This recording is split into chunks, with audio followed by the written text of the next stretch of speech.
magandang umaga sa inyo lahat.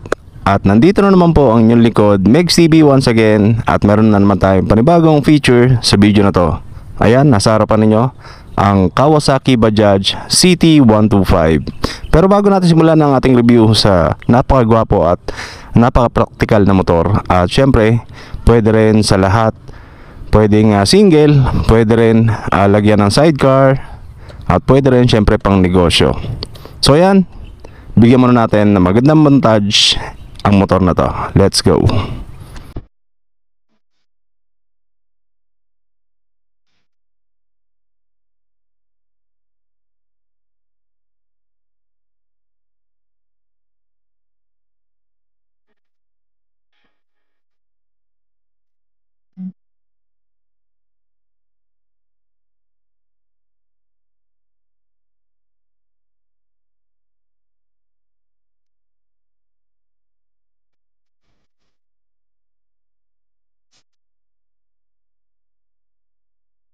So ayan, nasa harapan ninyo ang CT125 Bajaj ng Kawasaki. So ayan mga tol, kung kayo ay naghahanap ng motor na talaga namang napakatipid sa kanyang gasolina at napakalaki din ng tangke at pwede mong lagyan ng sidecar, at saan ka pa, naka dual shock, or hindi lang dual, no, sa magkabilaan po yan mga tol, meron siyang 4 na shock sa kanyang likuran. So napakatibay at napakaganda ng kanyang suspension. At yun, ready na sa ating pang negosyo o pang kabuhayan etong motor na to. So yan ay merong 124.5 cubic centimeters. Meron siyang 4-stroke, single cylinder, single overhead cam, at syempre naka air cooled ang kanyang cooling system. So yung mga tol, ang kanyang engine naman, puntahan naman natin ang kanyang power output. Syempre, ang motor na to ay kaya mag-generate ng 9.86 horsepower at 7,500 RPM. At syempre, kayang sumipa ng 10.5 Newton meters of torque at 5,500 RPM. Kanyang transmission naman, syempre, ito ay merong 5-speed constant mesh. At ito mga tol, ang nagustuhan ko dito sa CT125 Bajaj ng Kawasaki, meron na po siyang USB charging port. So yan mga tol, no, kapag tayo ay pupunta sa malalayo, so yan, hindi na tayo mag-worry na malobat ang ating mga cellphones dahil meron na po siyang charging port dito na naka-install sa kanyang itaas ng kanyang or instrument panel. So yan mga tol, sa kanyang braking system naman, syempre ang harapan at ang likuran na braking system na itong si CT125 Bajaj naka mechanical leading drum brakes. So goods na rin yan mga tol. Ito naman ay hindi pang karera. So ito ay ginagamit lang naman natin pang daily use or sa mga pang business na ating gagawin para dito sa motor na to. So ayos na po yan mga tol. Okay na okay. So yung puntahan naman natin ang harapan na itong si CT125 Bajaj. So yan mga tol, kung makikita nyo, meron siyang napakaliit na visor dito. Sakto lang siya sa design na itong kanyang ulo, no. So ito, nagbibigay din ng magandang looks dito sa motor na to dahil yan sa kanyang visor, at meron siyang sticker ng Bajaj dito. At syempre yung kanyang headlight na napakalaki. So ito mga tol ay gumagamit ng halogen bulb. So napakalakas niyan, at lalong lalo na sa gabi, no. At sa kanyang signal light naman, syempre ito ay gumagamit ng bulb type. At konting ingat lang dito sa kanyang signal light dahil napakatigas po ng kanyang signal light, no. So kapag ito ay nasagi or natumba, so prone siya sa mga bali. So yun, ingat lang. Sa kanyang suspension naman, syempre ito ay gumagamit ng traditional telescopic fork. So yan, kung mapapansin nyo mga tol, na medyo may katabaan yung kanyang telescopic dito sa harapan, no. At maganda yan, at mas matibay itong kanyang telescopic. So dito naman sa kanyang front fender, so meron siyang dolphin na front fender. So yan, at ang kagandahan dito, meron siyang extended na fender dito, no, para yan syempre sa talsik ng putik, para hindi mapunta dito sa ating engine or chassis. Sa kanyang wheels naman, syempre ito ay gumagamit ng spoke wheels, at ang brand ng gulong na to naka MVP Star, at yung kanyang sukat meron siyang 2.75 by 17 inch tube type So meron po yung interior sa kanyang loob. So yung mga tol, dito naman tayo sa likuran nito. At yan, napakalaki ng kanyang taillight. At yan ay gumagamit ng bulb type.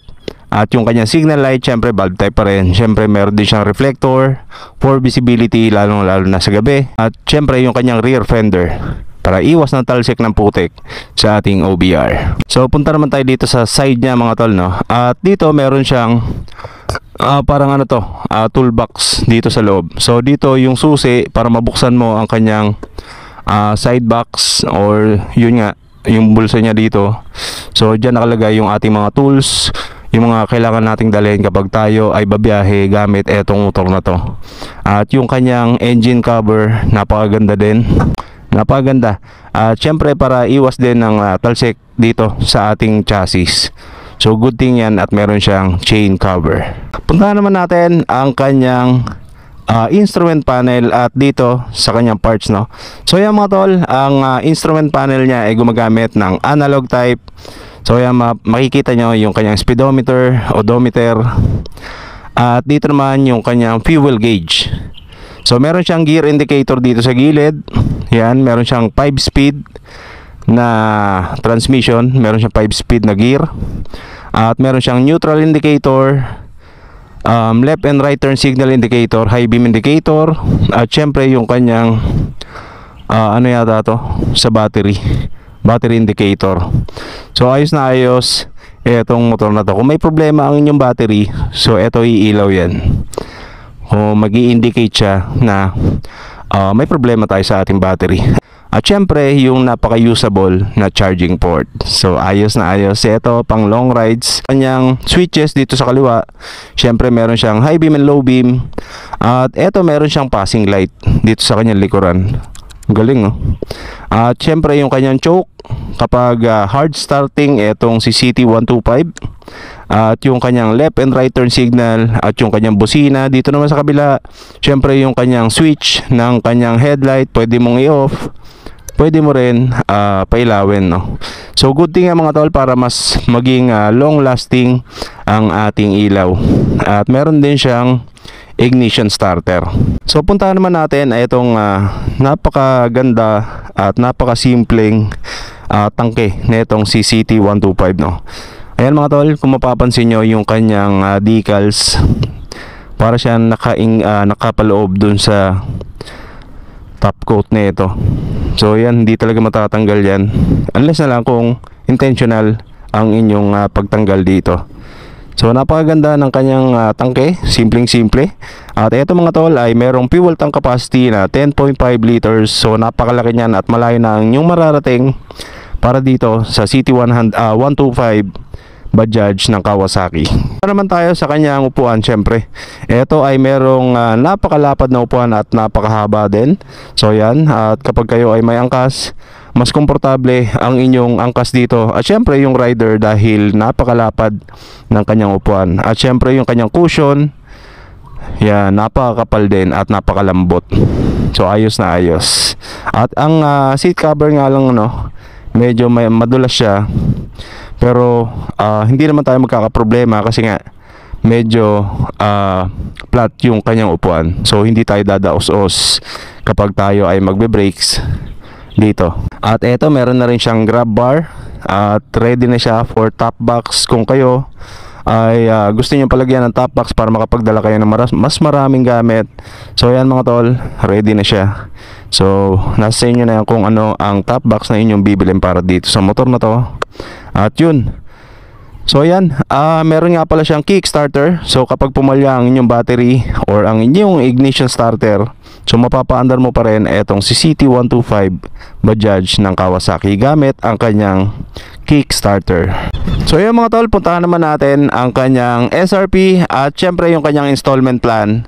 So para dito sa ating CT125 Bajaj ng Kawasaki, so ito ay merong kabuuang presyo na 60,100 pesos. At kapag installment naman ang inyong apply dito sa motor na to, meron kayong down payment or minimum down payment na 4,580 pesos. Sa kanyang 3 years mga tol, meron kayong monthly amortization na 2,770 pesos. Syempre with rebates po yan. 500 pesos po ang rebates na itong motor na to. So yun lang at magandang umaga sa inyo lahat. At lagi po kayo mag-iingat sa lahat po ng mga subscribers na laging sumusubaybay, sumusuporta, at sa mga bagong subscribers natin sa ating YouTube channel, wag po kayong magsawang sumuporta. So yun lang at magandang umaga sa inyo lahat. It's your man Megs TV at see you on my next video. Peace out.